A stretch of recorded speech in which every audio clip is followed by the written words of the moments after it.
Dobrodošli na Ciprinem pogovoru večeru cikla Živeti v Alpah z naslovom Varnost v gorah.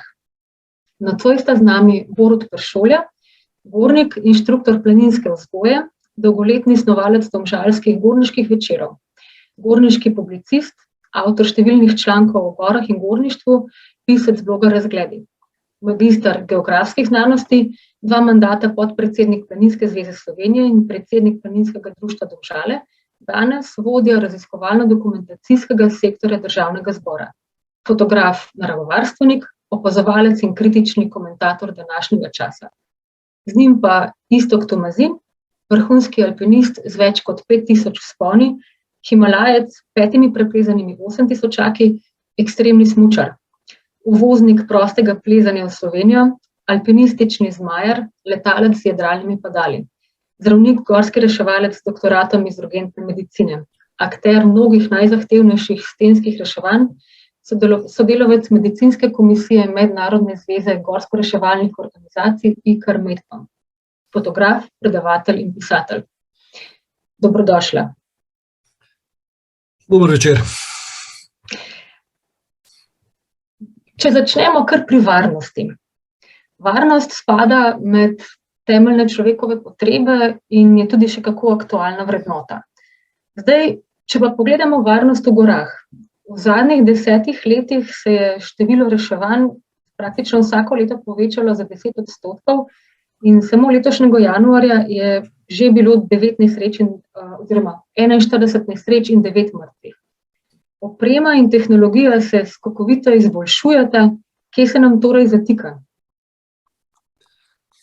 Razlogov za vedno večje število nesreč je vedno več. Po eni strani so ljudje vedno bolj opremljeni, v povprečju tudi bolj izobraženi, kar se tiče gorniških aktivnosti. Po drugi strani jih je vedno več, tako da že statistično gledano je večja možnost, da se kaj zgodi. Po tretji strani, kar je mogoče najpomembnejši pojav, je pa v gore zahaja vedno več ljudi, ki jim ne moremo reči sploh, da so gorniki. Še turisti težko, ampak zahajajo v gore čist z drugimi danes popularnimi vzgibi, če malo karikiram, zbiranje všečkov, lepih doživetij, materijala za objavo na družabnih omrežjih in tako naprej. To je zdaj malo poenostavljeno seveda, ampak tega res opažamo vedno več. Tako da vse to skupaj in pa seveda tudi vedno večja množica, če seštejemo vse tiste prave gornike, tudi pohodnike, o tem bo več Borut kasneje povedal, pravi alpiniste in pa te tako imenovane, recimo jim všečkarje. Potem je v gorah taka množica, ker je logično, da se marsikaj zgodi. To se lepo vidi tudi na številkah. Letos, oziroma lanskem letu smo jih imeli že preko 600, mislim, da okrog 640, dolga leta se je pa številka sukala tam okrog 300 do 400. Tako da dejansko krivulja števila nesreč narašča. Hvala. Borut, Iztok je že omenil 2 pojma, ki razjasnimo kar že na začetku. Gornik, pohodnik. Torej, kdo vse pri nas hodi v hribe in predvsem na kakšen način? Ja, v resnici je tako, ko je Iztok nastavil zgodbo, ne. Vsega je več in pravzaprav bi lahko že rekel, da je vsega preveč, ne. Za današnji pogovor sem si šel še enkrat prebrati en zelo star že pravzaprav članek geografa dr. Jeršiča, ki je našteval, ne, koliko nekih dejavnosti v gorah recimo bilo pač pred 100 leti, ne. In seveda se ustavimo pri hoji, pri plezanju, ki bi mu pač tudi danes in takrat rekli alpinizem, pri smučanju, potem je pa tukaj še lov. Pa se pa tako kot že stvari bolj ko ne končajo, ne, pridemo tam nekje na eno številko 6 dejavnosti. Ko sem pred enim mesecem popolnjeval en seznam, ki ga zdaj vsako leto obnavljam, koliko enih različnih dejavnosti imamo v gorah, je zdaj ta moj seznam se ustavil že pri številki 114, ne. Ta zadnja taka recimo dejavnost, ki me je malo presenetila, je tudi, so športne dejavnosti z droni v gorah, ne. Skratka, že tam se tudi ene stvari zdaj odvijajo, ki so mogoče za koga od nas precej presenetljive. Seveda, zdaj pa ob vseh teh dejavnostih je pa pač tako, da tistega, kar je preveč, ne, pomeni predvsem to, da je pritisk na ta majhen prostor precej velik. Obratno sorazmerno se pa zdi, da je pa odnos teh različnih obiskovalcev gora pa seveda zmeraj manjši, ne. Tako odnos do samega sebe, kot odnos do narave in jasno tudi do tradicionalnih vrednot gorništva. In mogoče končam misel s tem, ne, da jaz seveda vem, da ima izraz pohodnik tudi v Sloveniji eno zelo dolgo tradicijo, da ga zelo pogosto lahko zamenjujemo z dolgohodom, kot temu jaz rečem, ne. Se pravi, ko gre nekdo recimo po Apalaški poti ali pa v enem kosu prehodi slovensko planinsko pot ali pa to, kar Iztok zelo rad počne, ko hodi po Velebitu. Ampak izraz pohodnik v Sloveniji je pravzaprav komercialno-pohodniška destinacijska znamka, povzročena seveda deloma tudi z vplivom državno podprtega turizma. In pohodništvo v Sloveniji pomeni, da si prizadeva zmanjšati razliko med vrhom in dolino. Za razliko od gorništva, ki želi to razliko, se pravi med goro, med vrhom, med pobočji in dolino, jasno ves čas poudarjati in jo tudi ohranjati. Pa naj bo to na ravni miru, naj bo to na ravni doživetja, naj bo to na ravni seveda kakovosti gibanja. In to je pravzaprav tisto, kar danes opažamo v resnici eno veliko množico neusposobljenih in tudi ljudi, ki brez odnosa vstopajo v gorski svet. Hvala. Kaj pa lahko rečemo o pravzaprav temeljih preventive nesreč v gorah? Iztok, kako je z ozaveščanjem, izobraževanjem, usposabljanjem obiskovalcev gora, se pravi s predajanjem teh vrednot gorništva, ki jih je omenil? Ja, en segment na tem področju deluje dobro, oziroma lahko rečemo celo vedno bolje. Ampak to so tisti ljudje, ki imajo itak resen odnos do gora, ki spoštujejo naravo sebe, v končni fazi, saj, če grejo nepripravljeni, ogrožajo tudi sebe. Tukaj mislim predvsem izobraževanje v okviru planinskih organizacij, tako na nivoju društev, vedno več tudi na zasebno pobudo kot na nivoju planinske zveze, in pa še zahtevnejše izobraževanje v okviru alpinističnih organizacij. Od posameznih alpinističnih društev, cekov, klubov, pa do republiških organizacij. Tako da ta segment je dobro pokrit. Tam ljudje dobijo veliko koristnega znanja, izkušenj, spremstvo izkušenih soplezalcev oziroma sogornikov. Vse ostalo je pa popolnoma druga zgodba, ne. Mnogi dobijo navdih, če temu lahko tako rečem, čeprav je to že mogoče želijo, pravi pomen besede navdih, da bojo šli v gore, zato ker so nekaj na Facebooku prebrali, da je nekdo bil tam, pa pač bo šel, če treba tudi s supergami pozimi ali pa z nekimi neustreznimi čevlji. Ti so najbolj nevarni, ker so pripravljeni za te svoje namene, ki nimajo z nekim resnim odnosom do narave, do gora, pravzaprav nič skupnega. So pripravljeni marsikaj tvegati, oziroma niti ne morejo reči, da so pripravljeni, ker se večinoma tega tveganja niti ne zavedajo. Pač brez glavo rinejo nekam z nameni, ki niso ravno ustrezni.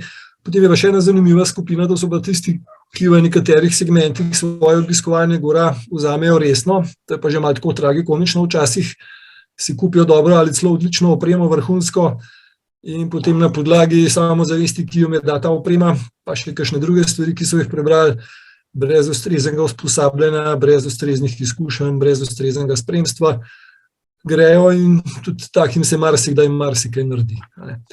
Pa mogoče še ena skupina, kjer neka jasna preventiva niti ne pride v poštev, to so pa tisti, ki res počnejo ekstremne stvari v gorah. Taki so vedno bili, dobro, ali pa recimo lahko uporabljam tudi prvo osebo množine. Tukaj je mogoče so najštevilčnejši jadralni padalci v zadnjih letih, oni so po moje zaslužni kar za znaten procent v zadnjih letih, med njimi je ogromno tujcev. Vemo, da recimo zlasti Soška dolina, pa je Karavank, pa še kje je tudi že mednarodno zelo popularna lokacija, tako za zmajarje kot jadralne padalce, tam organizirajo svoje usposabljanja tujci, svoje tekme, državna prvenstva celo, recimo, ne vem, Madžari in podobni. In tam se non-stop dogajajo nesreče. Spet iz večjih razlogov. Večinoma zato, ker ne poznajo terena, pretiravajo na tekmah in tako se gre dostikrat do konca. Tako da res to je en tak konglomerat možnih vzrokov, od katerih je pa kar precej takih, kjer bi preventiva imela seveda svojo veliko vlogo, če bi lahko do takih pristopili, ampak bojim se, da do teh, ki bi jo najbolj rabili, je težko pristopiti. Borut, imaš morda še ti kako misel, komentar glede ozaveščanja, izobraževanja, usposabljanja obiskovalcev gore? Ja, zdaj, gorništvo je tako čudovita zgodba, ne?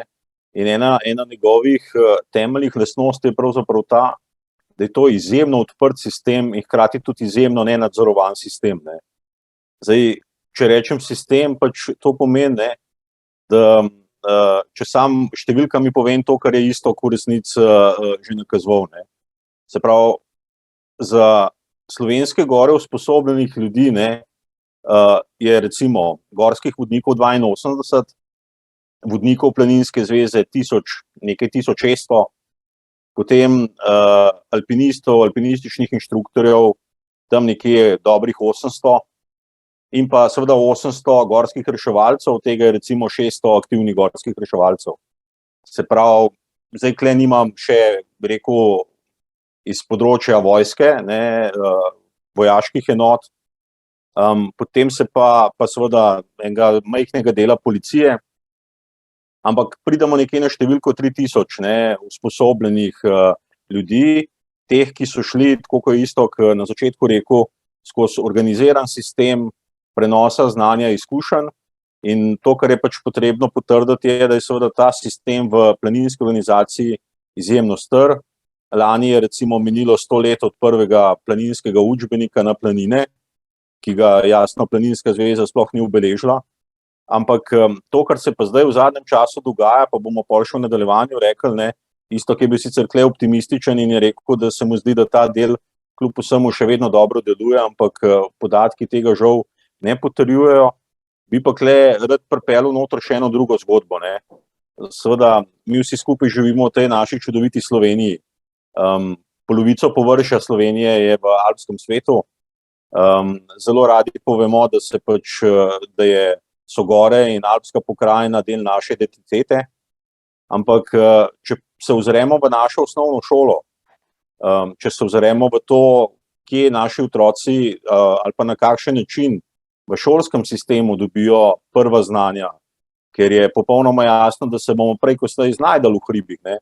Pa ni nujno pač prav z vidika gorništva, gremo lahko tudi sam gobe nabirati, gremo lahko samo pač nabirati čudovite razglede in podobno. Ampak spet, teoretično gledano, šolski sistem je zelo dobro nastavljen, namreč mi imamo že tudi 40 let na fakulteti za šport katedro za gorništvo, skratka, da se celo doktorirati iz gorništva. In učni načrt predvideva, da vsak slovenski otrok je v vsakem razredu osnovne šole, se pravi 9 razredih, vsako leto 2-krat na športnem dnevu z gorniško vsebino. To je skupaj 18 izletov. Ne?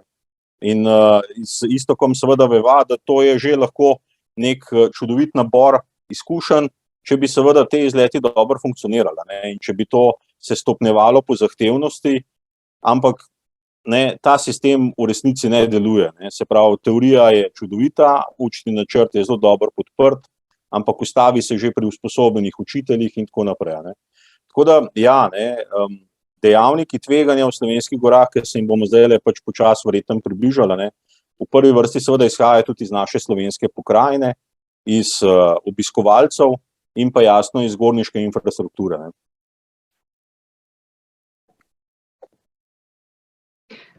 Iztok, bi lahko potem prosim kaj več o dejavnikih tveganja?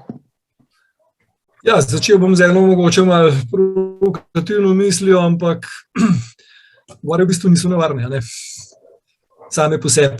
Nevarni so ljudje sami sebi, ki hodijo v gore. To je osnovno izhodišče vsega. Ne? Nevarni smo sami sebi, če gremo, ne vem, v slabem vremenu, v plazovni nevarnosti, v gore, takrat, ko je vsakomur jasno, ko je informacij nešteto že leta in desetletja, da ne rečem stoletja, da je takrat je nevarno. Nevarni smo, če gremo slabo pripravljeni v gore, če plezamo, ne vem, pretežko smer, če gremo krošljivo smer plezati, pa vemo, da lahko skala preleti, nas poškoduje. Nevarni smo letalci, če gremo v neustreznih pogojih leteti, pa strmoglavimo, čeprav tudi padalo je zelo varna zadeva, pa zmaj, če letiš v dobrih pogojih, bolj pa nekje na eni prometni slovenski cesti. Tako da velika večina nevarnosti v gorah, tistih pravih nevarnostih, če gledamo vsebinsko, je subjektivnih. Objektivnih nevarnosti je izredno malo. So kakšna presenečena, kot tudi strokovnjaki recimo presodijo, ni nevarno za plaz, pa se vseeno kdaj zgodi, so neke nenadne nevihte, ki jih niti modele vremenski niso predvideli, ampak to so redkosti. Dejansko velika večina pravih vzrokov je izključno ali pa pretežno subjektivnih in tukaj pa zatajijo naše statistike, naše raziskave. Če boste brali recimo analizo nesreč pri gorski reševalni službi, tam je vse sorte navedeno, pa zdrsi, pa padci, pa tako naprej, to so posledice. Nekdo zdrsne zato, ne vem, ker je bil naroden, ker je mu slabo obutel, ker mu je bil teren pretežek, ampak vzroki tukaj so subjektivni. Tako da jaz to vedno poudarjam. Če imamo ustrezen odnos do stvari, v katere se podajamo, da govorimo o gorništvu, ampak velja pa za vsa naša početja, kjerkoli, kadarkoli, potem je stopnja nevarnosti bistveno manjša. Borut, hvala. Ne, se lahko Borut kar nadaljuje. Govorili smo že isto, ki je povedal par stvari pomembnih, o subjektivnih nevarnostih, pa če gremo zdaj morda na objektivne. Za nekatere objektivno nevarne dejavnosti imamo zakonsko predpisane preventivne programe. Ne bi, glede na statistiko in trende, tudi za gore morda potrebovali neke malo bolj celovite rešitve? Z Iztokom oba dva zagotovo zelo rada izsegava po takmu imeniku gorskih nesreč. To so nevarnosti v gorah od našega Pavleta Šegule. In seveda Pavle je to zelo razdelal na objektivne in subjektivne nevarnosti. Ampak že to, kdaj je ta njegova knjiga nastala in kakšen čas danes živimo, in to, kar je pač Iztok povedal, v resnici je objektivnih nevarnosti v resnici zelo, zelo malo. Jaz zdaj že leta in leta sledim zlasti medijskim sporočilom, ki se pogosto začnejo potem tako, nevihta je presenetila ali pa cel kup nekih takih stvari, kakor češ, to je pa kar padlo z neba ali pa se je zgodilo in tako naprej. Zdaj tisto, kar je morda novo, je seveda spremenjeno okolje, spremenjena pokrajina kot pač del tega našega svetovnega trenda, čemu rečemo pač podnebne spremembe. Če sem tukaj zelo nazoren, včasih je pač 29. novembra so slovenski hribi zmrznili, in to je trajalo do 1. maja. Takrat so bile tam zimske razmere. Danes, v teh zimah, pa je mogoče lanska pa letošnja majčkeno izstopa iz te zgodbe, ampak boste zdaj v nadaljevanju takoj razumeli, kaj želim povedati. Pač v tem času so včasih hribi ostali zmrznjeni, mehanski procesi preperevanja v gorah se niso odvijali. Danes pa temperatura prihaja nad ledišče in pod ledišče tudi večkrat znotraj dneva. Zato so naši hribi bistveno bolj podrti, kot so bili pač v preteklosti, se so jasno opnenčasti in tako naprej. Tako da en del jasno seveda gre tudi na to, da se pač gorniška sezona podaljšuje, da bo vedno več ljudi tudi v tem smislu, jih bomo srečevali, je bil včasih gorništvo izrazito sezonska zgodba, omejena predvsem na zimo in pa pač poletje, se te stvari spreminjajo. Ampak če odgovorim še na tvoje čisto konkretno vprašanje, vedno pridemo do tega, da je treba, da varnosti v gorah ni brez temeljitega poznavanja pokrajine, temeljitega znanja v pokrajini. In to je temelj gorništva in tukaj se potem lahko začnejo seveda tudi vsi ostala gorniška usposabljanja, izboljšanje tehnike gibanja in tako naprej. Tako da tudi tukaj imamo kar precej težav, mi naše pokrajine ne razumemo, spet jo v glavnem razumemo kot neko čudovito kuliso, ampak tistih procesov in pojavov, ki bi jih morala že v resnici srednja šola nas vse skupaj dobro naučiti, imamo občutek, da se delamo, kot da sploh ne vemo, kje smo.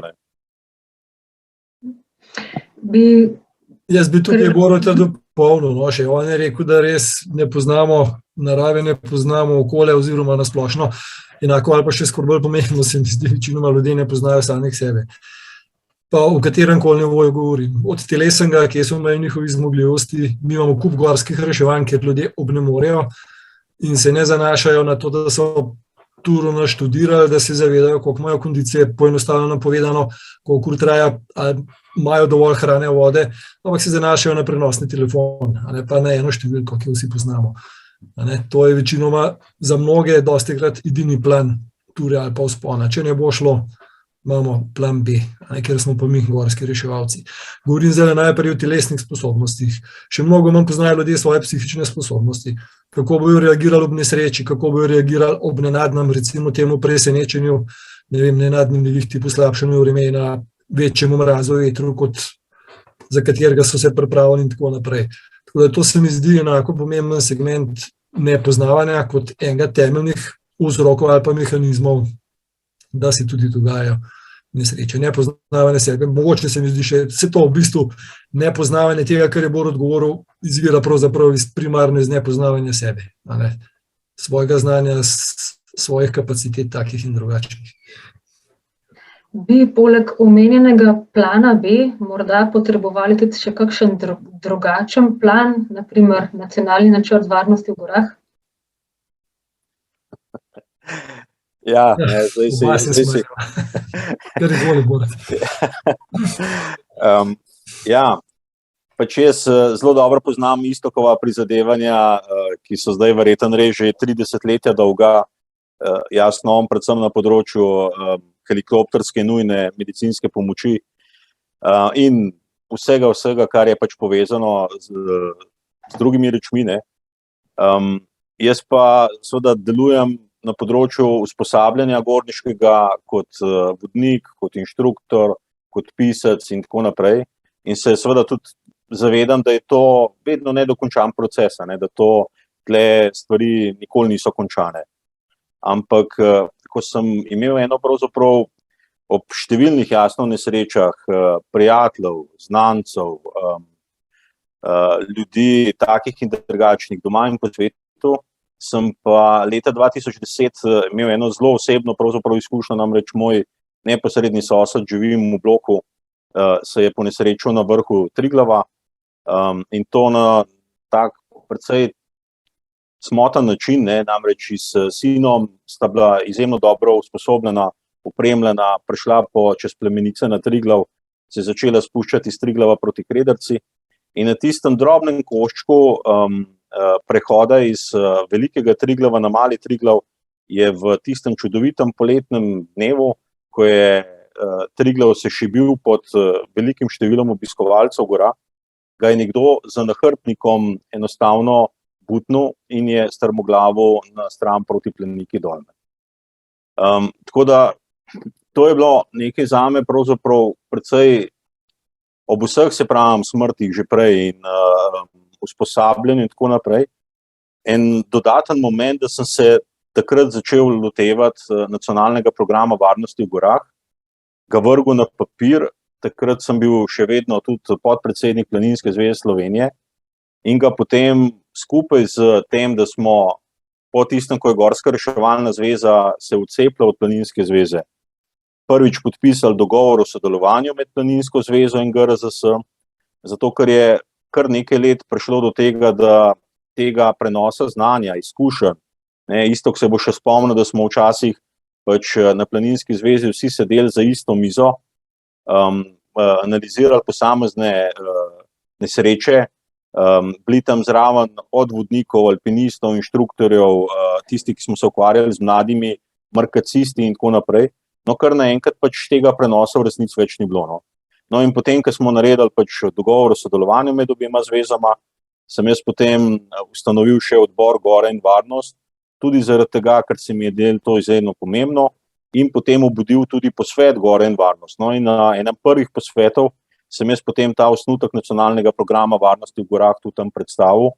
In kle noter je jasno veliko tudi Istokovih razmišljanj, idej, predlogov in žal pa že takrat, potem leta 2012, pa bomo mogoče kakšno besedo v nadaljevanju rekli o tem, ne ena, ne druga organizacija, ne Planinska zveza, ne Gorska reševalna zveza Slovenije ideje o tem nista podprle, ampak jaz še vedno delam na tem, ga vsako leto dopolnjujem, rihtam in sem prepričan, da bo pač zagotovo prišel čas, da bomo morali se pač tega lotiti zelo sistematično, zelo pregledno in seveda z ciljem, da nihče več v gorah ne bi umrl. Ja, lepo je, da imamo tudi, temu bi jaz rekel, če se malo pošalim, utopične idealiste, čeprav se zelo strinjam s tem, kar je Borut povedal in tudi zelo cenim njegove napore na tem področju. Dejstvo pa je, da se moramo zavedati človeških in družbenih omejitev. V tako imenovani demokraciji gre en tak resen program zelo težko skozi, ker je pač se vemo, vedno več je individualizma, da ne govorim celo o narcisoidnosti in tako naprej. To se zelo bije s takimi res lepimi idealističnimi načrti in konkretno izvedbo. Pa še nekaj je, mogoče ta polarizacija, ko se je Gorska reševalna služba ločila od Planinske zveze, sta se tudi malo bolj profilirali na tem področju. Gorska reševalna je res primarno namenjena reševanju, se pravi, ko se že nekaj zgodi, nesreča ali pa pač, da nekdo ne more naprej, Planinska zveza, jaz vidim, bi morala imeti pomembnejšo vlogo na področju preventive, čeprav tudi Gorska reševalna v precejšnji meri izvaja preventivo. Pa še ena stvar je, preventiva sama po sebi, vemo, da je kar eno bolj kilavo dete na marsikakšnih področjih, konkretno sem iz medicine. V medicini se je šele zadnja leta bolj uveljavila, ampak je tudi precej etičnih, takih in drugačnih in socialnih dilem, koliko imamo sploh pravico vsiljevati preventivo, aktivno, iskati bolezni, aktivno ljudi poskušati vzgajati, da bi se odvadili raznih razvad, ki jih kasneje stanejo zdravja in življenja. Tako da sama po sebi je preventiva zelo, bi rekel, na nek način nepriljubljena oziroma težko jo sprejeti na katerem koli nivoju. Vemo pa, da pri stvareh, o katerih se zdaj izgovarjamo, bi bila preventiva, aktivna preventiva, boljša preventiva oziroma, da tako rečem, operativno boljša, zelo pomembna. Sigurno bi preprečila precejšen del nesreč, nikoli pa ne vse. Tudi tukaj se ne morem čisto strinjati z Borutom, da bi dosegli ničelno stopnjo nesreč v gorah oziroma smrti, to je nemogoče. Vedno bojo kakšne bolezni, se vemo, del smrti v gorah so pač bolezni, ko človek ne ve, je lahko optimalno pripravljen, educiran, opremljen, pa če ga bo zadev infarkt nekje v gorah, bi ga lahko tudi doma v postelji, tega ne moramo preprečiti. Pa vedno bo določen segment zgornikov, tisti zgornji segment vrhunskih alpinistov, letalcev in drugih, pač iščemo meje, to so pa take dejavnosti, da včasih si res zelo na meji med tem, da se zgodi nesreča, kljub temu, da si vrhunsko pripravljen. Tako da v ta segment s preventivo pravzaprav ne moramo kaj dosti poseči. Ampak v ostalega, ki pa je v večino nesreč, večino hudih posledic se pa sigurno bi dalo z boljšo preventivo preprečiti ali pa saj zelo omiliti. Omenili smo Gorsko reševalno službo. In od prvega dokumentiranega zahtevnega reševanja v visokogorju bo letos julija minilo 200 let, junija pa 110 let, odkar je Kranjskogorska podružnica Slovenskega planinskega društva ustanovila tako imenovano rešilno postajo za reševanje ponesrečenih v gorah Gornjesavske doline, s tem pa nastanka Gorske reševalne službe. Pa če spet vprašam kar Iztoka, kako vidite stanje na področju reševanja v gorah danes? Ja, jaz bi rekel tako, dobro in slabo. Veliko je dobrih stvari, ki so vredne vse pohvale, s katerimi se lahko pohvalimo kot organizacija, ne bom rekel kot posamezniki, ker posamezniki pri taki dejavnosti mislim, da se ne bi smelo hvaliti. Žal je pa tudi veliko stvari, ki so pa neurejene, predvsem na organizacijskem nivoju.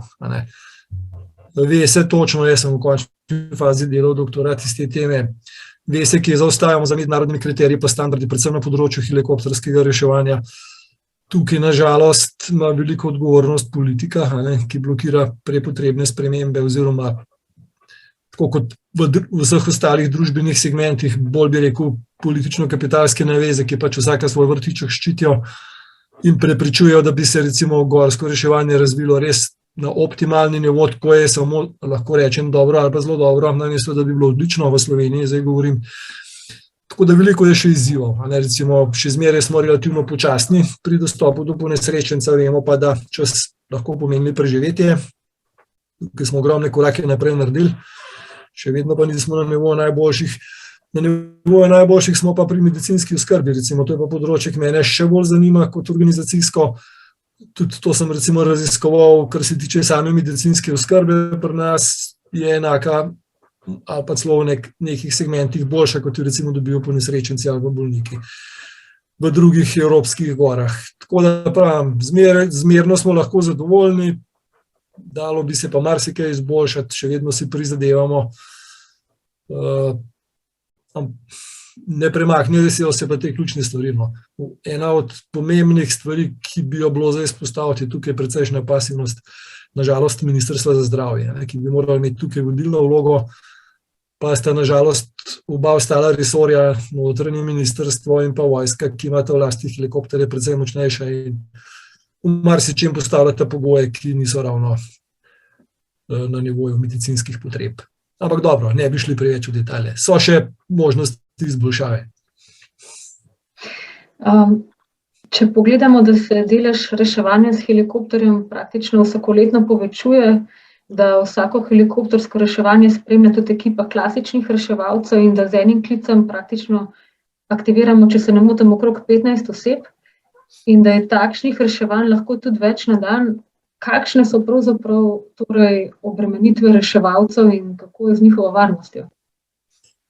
Tukaj mislim, da se ljudje res premalo zavedajo, kaj to pomeni, ko pokličejo številko 112. To ni samo helikopter, ki itak dol v bazi čaka, pa preleti pa me odpelje iz gore dol, da ne bom trpel ali pa celo v nevarnosti, ali pa da se ne bom mogel mučiti z vitim gležnjem, kar smo včasih vsi počeli pred 30 leti, če si v gorah zvil gležen.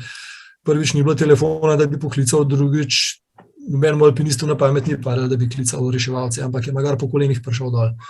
Danes pa enega malo zazebe v gorah, če karikiram, ali pa ne vem, kaj si lev mizin zvije, pa že razmišlja o helikopterju. Tako da vsaka reševalna akcija potegne za sabo kup stvari, 10-15 včasih tudi krepko več ljudi pusti, ne vem, službo, pusti domače, pusti, ne vem, ostane sredi kosila ali pa sredi noči med prepotrebnim počitkom in gre na pomoč, se grejo z veseljem, zato so tudi gorski reševalci. Ampak tukaj je ogromno enega angažmaja in ne samo to, ti ljudje potem včasih morajo tudi kar precej tvegati, recimo pozim v plazovno nevarnem okolju. Pri helikopterju itak stopnja tveganja kar precejšna, da marsikaj zadaj ne samo materialni stroški. Saj vemo, helikopter stane nekje okrog 3000 evrov, ura letenja, vsaka minuta je tam 50 in več evrov, ampak to ni tisto najbolj izstopajoče. Bolj so te druge človeške dimenzije, te reševalne akcije, ki se jih, jaz mislim, da ljudje, ki grejo slabo pripravljeni ali pa neodgovorno v gore, tisti ljudje, ki smo jih že prej malo opredeljevali z različnih zornih kotov, se tega mnogo premalo zavedajo. Borut, imaš morda še kakšen dodatek na to?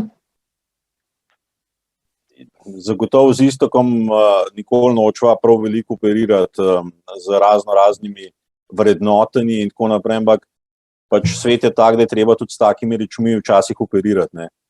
In jaz sem recimo v okviru tega nacionalnega programa varnosti v gorah pripravil malo tudi po mednarodnih standardnih pregledov, recimo kakšno je razmerje spet med sredstvi vloženimi v preventivo, recimo v nekoga, ki želi narediti tečaj za vodnika Planinske zveze in pa med povprečno ceno pač nesreče gorskega reševanja pri nas. Ne. In to razmerje je seveda 1:15. Ne. Iztok to še bistveno bolj ve in tudi ve, da so te preventivne zgodbe, tako kot je rekel, strahovito podcenjene. Ne. V teoriji in v praksi je bilo pa že neštetokrat potrjeno, kako je to izjemno pomembno. Ne. Seveda, gorništvo delamo pa težavo ali pa krivico že s tem, da ga zelo pogosto opredeljujemo samo kot športno dejavnost. Ne. Ampak pri takem nacionalnem programu varnosti v gorah so to zelo različne politike, od politike z področja okolja, z področja izobraževanja, športa, turizma, potem je tukaj tudi politika z področja mladih, javnega zdravja, to, kar je Iztok omenil, pravosodja, zavarovalništva jasno zaščite in reševanja. Ne? In seveda, zdaj ta stroj skrb spraviti, ga mu postaviti najboljše standarde. Ne? Tle mislim, da isto to vse čas res leto za letom na to opozarja. Pristopati res celovito, pri čemer je popolnoma jasno, da so ti ukrepi lahko učinkoviti samo na dolgi rok, kar pa nobeni politiki ne prinaša prav nobenega nezadovoljstva, ne veselja pri tem. Ne? No in v podkrepitev tega, kar je Iztok razlagal, ne? Težavo imamo seveda potem tudi pri kakovosti, bi rekel, podatkov o samih nesrečah. Ne? Ker je nesreč veliko, ker je helikopter tako rekoč en sam na voljo, ne? Je popolnoma jasno, da so tudi ogledi krajev nesreč, to, kar se je s ponesrečencem v resnici zgodilo, ne? Zelo rutinski, mi slabo pravzaprav razbiramo te informacije in to, kar je iz tujine zelo pogosta praksa, ne? Kjer se včasih izkaže, da kakšen segment opreme ne ustreza standardom in da je tudi kakšna oprema kdaj v resnici bila kriva za kakšno nesrečo v gorah, to pri nas bomo izjemno težko ugotovili. Ne? Zato, ker pač če mora ta isti helikopter sodelovati na 10 posredovanjih, ni niti časa, niti volje, niti znanja, ne na strani policije, pa še kje drugje, ne? Da bi potem res prišli do enih kakovostnih podatkov. Zato pa, se pravi, Iztok se tega zaveda, ne? Je tak nacionalni program zagotovo utopija, ampak vsaj po posameznih segmentih bi se ga pa sigurno bi bilo treba pravzaprav več vlagati v to zgodbo. Da ne bom narobe razumljen, zelo podpiram tudi utopične v narekovajih dele tega programa. Sam realno gledano je pač tako, no, si sam rekel. Ne? Sigurno se ne more vse naenkrat uresničiti, ampak vedno je treba mnogo več zahtevati, upati, kot se pa potem na kratek rok uresničuje. Mogoče, če gremo še k preventivi enega segmenta, nisem omenil, ki se mi pa zdi pomemben, čeprav je mogoče to malo polemična tema. Eden najboljših načinov vzgoje, ampak v prenesenem pomenu, da ne bom narobe razumljen, je palca. Sem absolutno nasprotnik nasilne vzgoje pri otrocih, ampak palco sem tukaj mislil nekaj drugega, da bi ljudje za svojo lahkomiselnost, neodgovornost odgovarjali, če nič drugega finančno. Se v tujini vemo, da je tako. Tam je sigurno manj takih stvari, ki se pri nas dogajajo. Pri nas so bile tudi že šale v smislu, ne vem, ne da se mi peš dol, da je se malo pohecati, pa bomo helikopter poklicali, pa si zlažemo, da smo se gležen zbili. V tujini se take stvari zelo drago plačajo, ali pa se moraš kar dokaj drago zavarovati. Tukaj zavarovanje ni namenjeno, da se polni kakšna blagajna, ne vem, helikopterskega prevoznika ali pa celo države, ampak je v precejšnji meri vzgojni moment. In to je pa mogoče ena najbolj šibkih pomanjkljivih stvari pri nas zaradi zakonodaje, ker tukaj se pa država hoče delati lepo, v precejšnji meri na račun gorskih reševalcev oziroma vseh, ki grejo zastonj pomagati, da je pač reševanje vedno zastonj. Pa tudi, če je posledica, ne vem, res očitne lahkomiselnosti, imeli smo recimo primere take eklatantne, ko je človek že pijan štartov iz vrat, ga je videl gorski policist, gorski reševalc, ga je skoraj prosil, ni mu mogel prepovedati, ne gre, pa je šel na Staničevo kočo, pa se je potem nekje vmes prebrnil, preživel noč, mi pa naslednji dan po njega s helikopterjem, po mrtvo pijanga. Tam se je že v dolini vedel, da se bo zgodila nesreča.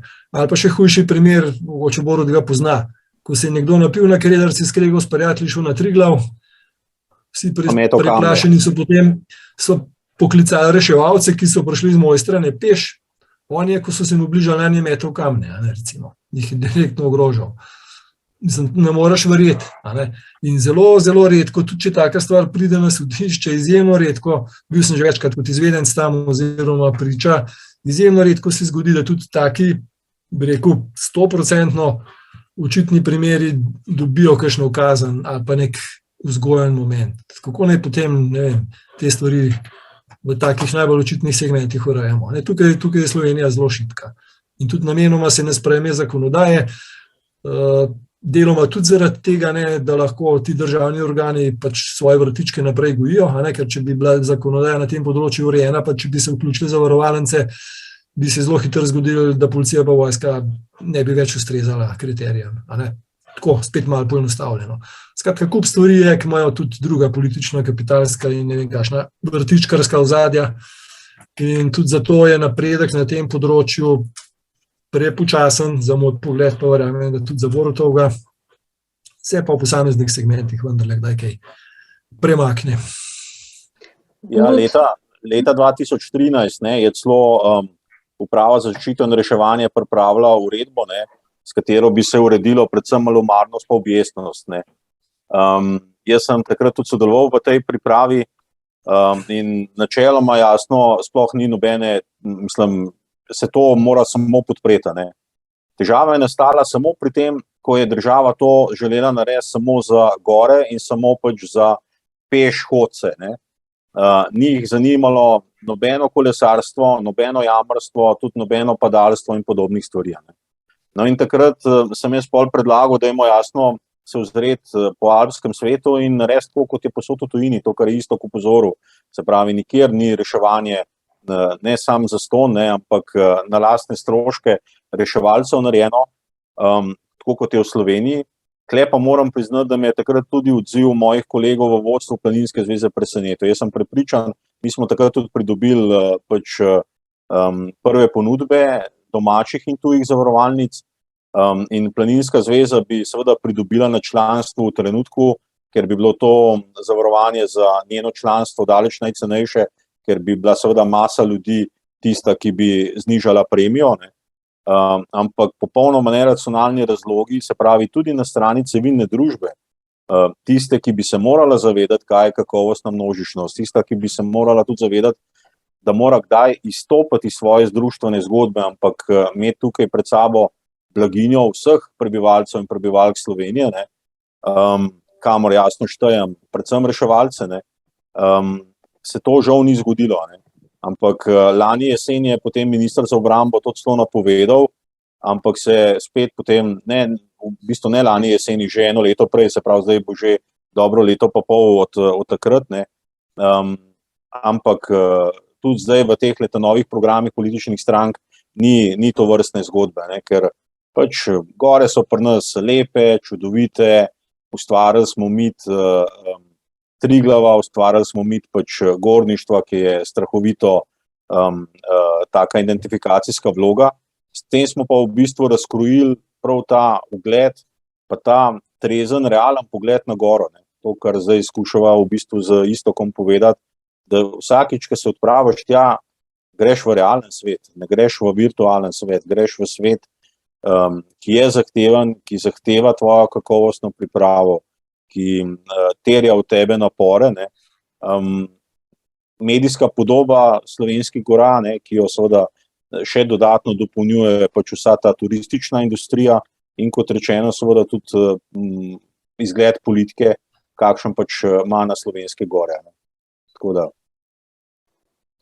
Kaj svetujete potem poslušalcem, kako in kje lahko pridobijo ta trezen pogled na gore? Tukaj pa ni enostavnega odgovora. Trezen pogled na gore pomeni, da moraš prej imeti trezen pogled na precej širšo dimenzijo življenja. Samo izolirano na gore ne bo kaj dosti zalegalo oziroma niti ne bo realno. To mislim, da je stvar osebnostne zrelosti. Spet en tak pavšalen izraz, ki ne pove veliko, lahko pa vse. Tako da lahko so take parcialne poti, ki so jih naštela, da se vključijo v neko organizirano izobraževanje, da si najdejo prijatelje, ki so recimo resni gorniki, da skupaj z njimi rastejo, se razvijajo, da so pač v nekem takem mikrookolju, ki pravzaprav stimulira tisti resen pristop, resen odnos do narave in do gora kot enega segmenta narave. To se mi zdi nekaj najboljša pot. Zdaj, koliko je formalizirana, niti ni bistvo. Sigurno so te formalne poti, ki sva jih že omenila, so garancija za neko znanje, ampak spet, znanje je lahko samo znanje naučeno, zelo važno je, kako je to znanje umeščeno v konkretnega človeka, v njegovo osebnost. Se samo znanje posebej ne pomeni veliko. Lahko je eden načitan, pozna vso zgodovino alpinizma, vse tehnike plezanja, ne vem kaj, če pa nima malo zdravega razuma, enih izkušenj, ene intuicije, kdaj se lahko v gorah počne, kdaj pa ne. Tudi s tem velikim znanjem ne bo ravno varen oziroma uspešen v gorah. Istok, ti si zadnjič, ko si bil gost Odmevov, pri Razviti pesek, ste pravzaprav eno podobno vprašanje postavila, je rekla, ampak kako zdaj pač ljudi spraviti v to, da bodo šli pač v planinsko šolo, da bodo šli na tečaje in tako naprej, in si bil pol tam, se mi zdel kar malo resigniran, da se ti je zdel, da tudi če vsi mediji poročajo o tako hudih nesrečah in se nič ne premakne, da v resnici ni verjetno res neke učinkovite rešitve in tako, Istočasno je na novinarski konferenci nekaj podobnega pač povedal tudi Toli Smolej, ki je tudi rekel, pa se skozi razlagamo, skozi govorimo, skozi kričimo, pa a sploh še kdo posluša.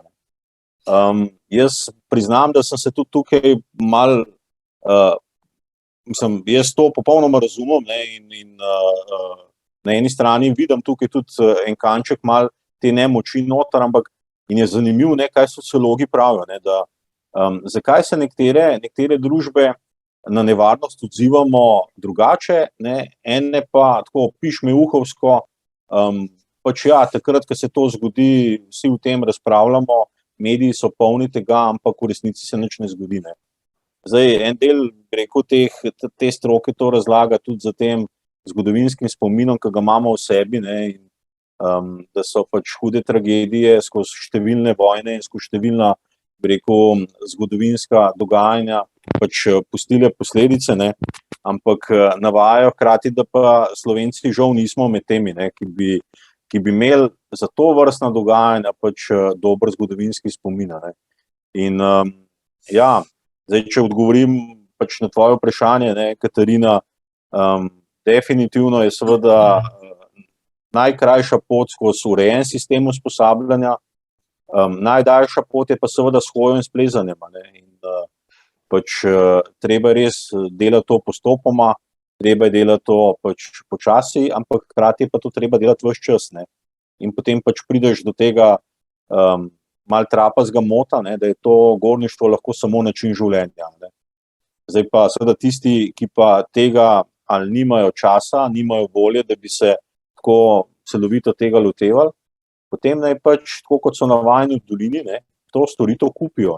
Se pravi, naj se poslužujejo vodenih stvari, naj se poslužujejo gorskega vodništva, naj se udeležujejo dejavnosti, kjer bo pač nekdo drug poskrbel za njihovo varnost. To je verjetno res edini recept za take stvari. Jaz bi ta segment še z enega drugega vidika ocenil oziroma osvetljiv, ko smo malo resignirano delovali, da itak tudi tragedije nič ne zaležejo. Moja teorija je, ki jo malo raziskujem, ampak nimam neke res raziskave za seboj, to bi se morali psihologi s tem ukvarjati, je, da imajo mogoče te stvari včasih celo kontraefekt. Tako kot ga ima recimo rumeni tisk. Ljudje zelo radi berejo o tragedijah, zelo radi jih gledajo. To vem pač kot zdravnik urgentne medicine, na vsaki hudi nesreči je fircev toliko, da so resna ovira, slikajo in se jim marsikaj dogaja, medtem ko se mi ukvarjamo s hudimi ponesrečenci in tako naprej. To je ena taka mal spervertirana motivacija, se tam je nevaren, to je zanimiv. Tam se dogajajo nesreče, ampak meni se ne bo.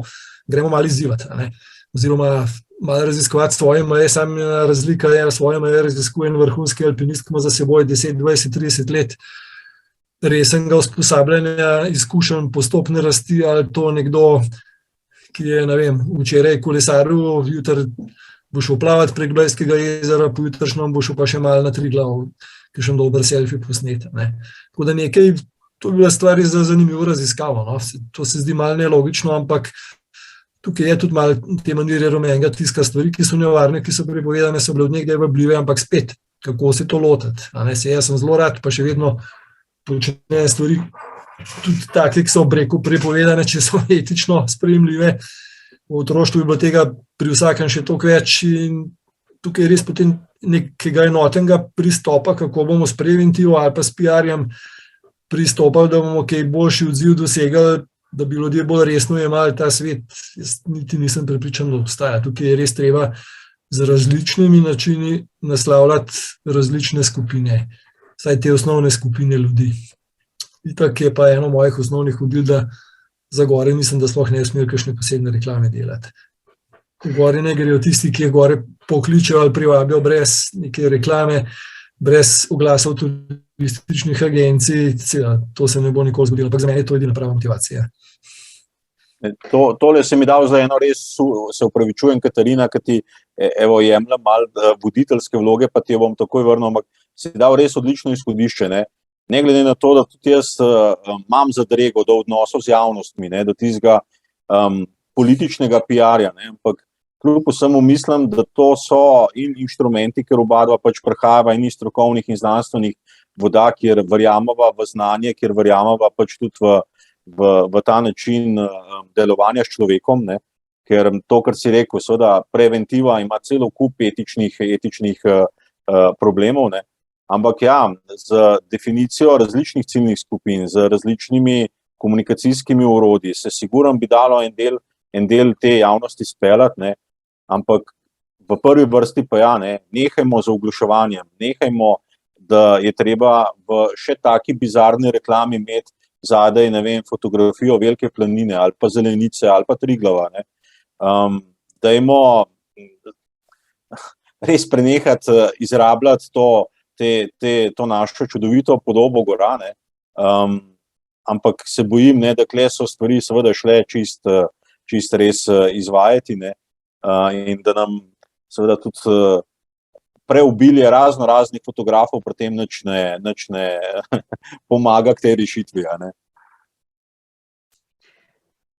Če vaju prosim še za neko sklepno misel tega precej raznolikega oziroma širokega večera, poziv mogoče, neka morda prošnja gornikom, pohodnikom, planincem, obiskovalcem gora, PR agencijam. No, bom jaz, zato ker vem, da bo isto to za konc ful dobro povedal. Ja, jaz bom tle zelo egoista.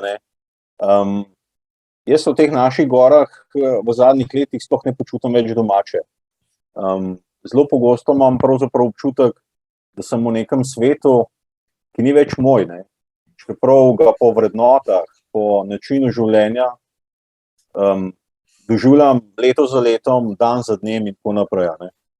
Tako da, seveda, polje beg pač pomeni to, da greš pač v konce, ki niso obljudeni, izbiraš poti, ki niso vsem na voljo, na znanje in tako naprej.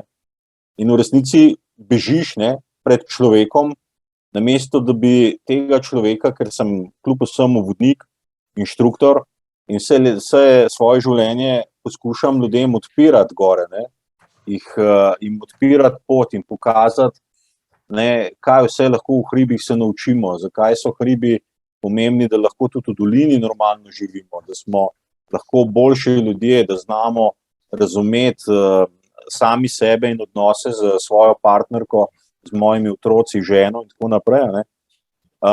Tako da želim si pravzaprav to, da bi politika prisluhnila, da bi ustavila konje, da bi nehala z tem zelenim in še ne vem kakšnim turizmom, da bi priprla vrata vsem tem, ker smo se danes pogovarjali, ki se v hribe odpravljajo popolnoma neodgovorno, malomarno, objestno in tako naprej. Želim si pa seveda tudi še več pravzaprav takih tovariških stikov z ljudmi, s katerimi sem se v gorah zmeraj čudovito počutil.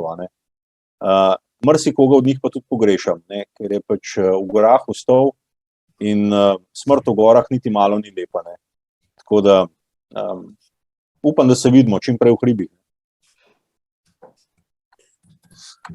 Dobro, Borut, lepo si povedal, jaz bi dal samo dve misli, mogoče spet malo provokativni, nekemu izmišljenemu X posamezniku, kakršnih je v Sloveniji, pa tudi drugi ogromen. Prvo je tako pač, vsaj nekoliko raziščite sebe, šele na to začnite raziskovati gore. To bi bil en tak moto in pri preventivi in pri motiviranju ljudi za gore. Ali pa mogoče variacija na isto temo, če so ti gore, predvsem kulisa za selfie ali pa športen objekt, pojdi kam drugam, pa pusti gore tistim, ki jih znajo ceniti, oziroma ki so tam gor res doma na nek način. To najbrž ne bo reklamen oglas nikoli, bi bilo pa dobro, če bi bil. Hvala lepa obema za pogovor.